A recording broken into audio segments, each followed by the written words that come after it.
So chapter 1 is Introduction to Sociological Studies, and we're going to kind of go through this one kind of quickly. If you are interested in learning more about the types of studies or theories that are used throughout the textbook, you can always review chapter 1 in depth.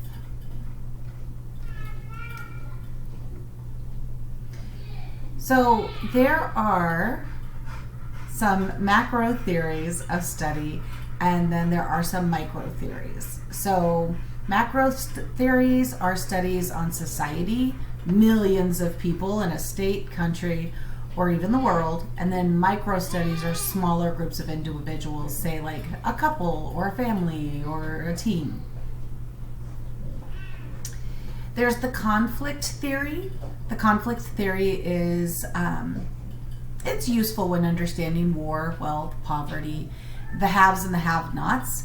If you're into drama shows, you know that there's the have and the have-nots. And what that looks like is that political strife, the discrimination, the prejudice, the domestic violence, all of those things. And the theory really is about the perpetual conflict and competition for resources.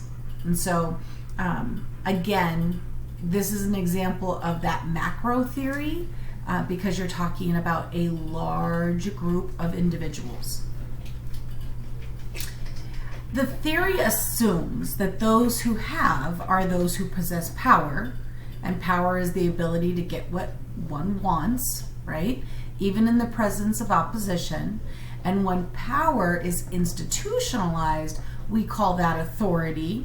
Authority is institutionalized legitimate power. By institutionalized, we mean that we're making something, for an example, a concept, a social role, values, norms, models of behavior, become embedded within an organization, social system, or society. So there's the functionalism theory. Functionalists agree with the conflict theorists, right? But they also break things down to things that are unfair treatment of others is common. These breakdowns are called dysfunctions, which are breakdowns or disruptions in society that are threatened in their social theory. So functionalists look at two types of functions. They manifest and latent functions, and then the manifest. So manifest functions are the apparent or intended functions of institutions in society, while the latent functions are the less apparent or unintended, and often the unrecognized functions. So examples. The book talks about Enron, and for those of you who are young and don't remember Enron, we're going to be talking about trades, right? Stocks. So back to Enron, the government's manifest function includes the regulation of investment rules, right, regarding the stock market to ensure the credibility and reliability of where you're investing your money. After the Enron collapse, every company offering stocks for trade underwent a government supervised audit, and which included on accounting processes to restore the public's trust in putting their money. People were losing houses. Some committed suicide. I mean, the Enron collapse really shook people to their core. So there are many imbalances in investment, mortgage, and banking sectors, which can be readjusted, but that's the point of society readjusts, is eventually recovers. So just making sure that when we're talking about Enron, that is the manifest function. The latent or accidental functions to society is military bases. I know it's weird, but if you look at the U.S. military bases, all are economic booms for local communities surrounding them. They provide jobs, taxes, tourism, rental, or retail, government contracts. Everything kind of booms when you have a military base near it. When the decision about closing military bases comes from Washington, D.C., senators and members of Congress go to work to try and keep their community bases open because they are aware of how much it brings in. And so those are all really important things to kind of keep in mind.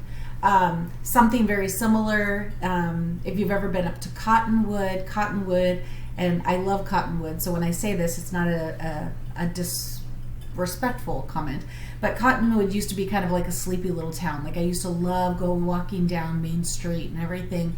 And there was a little winery on Main Street, and it had just happened to be owned by one of the band members from Tool. Well, that individual was able to make his winery bigger and kind of put it at the top of like this little hill in Cottonwood. Now it oversees like the different Tuzagoot and all of that. Really cool, like panoramic scenery views. And so with that being said, tourism has been increasing. The land property, their home value has gone up. It's a little bit of a booming town, especially on the weekends. It reminds me a lot of downtown Sedona. But it was a latent or accidental, right? So functionalists realize that just like the body, societies get sick by dysfunction, right? By studying the society's parts or processes, functionalists can be able to understand how society remains stable or adjust to destabilizing forces when unwanted change is threatened. So according to this theory, most societies find a healthy balance and maintain it. And if they don't, then they collapse, as many in the history of the world would show. That equilibrium is that state of balance that we talked about, right? And that's maintained by social processes that help society adjust and compensate for forces that might tilt onto a path of destruction. There's symbolic interactionalism theory, and that is that society is composed of an ever-present interaction among individuals who share symbols and their meanings. And this is useful for theory to understand people improving communication and understanding cross-cultural relations. That symbolic interactionalism helps you know what's the expected or what's to be expected of your role, how you are perceived, how you perceive yourself, right? Are you doing a good job or not meeting those expectations?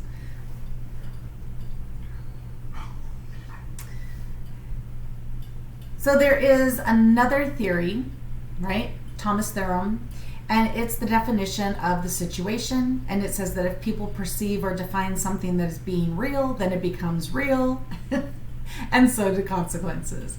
As an example, there's this woman who's diagnosed with HIV. She made her funeral plans. She made sure her children were taken care of, and she prepared to die. 2 years later, she was retested, and it turned out that the first results were false positive, yet she acted as though AIDS were going to that she was going to die certainly from AIDS.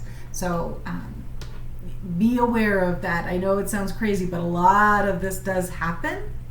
And then symbolic interactionism is that you begin to understand the other people in your life, and they come to know that they are neither right nor wrong, just different, right? It's a different point of view.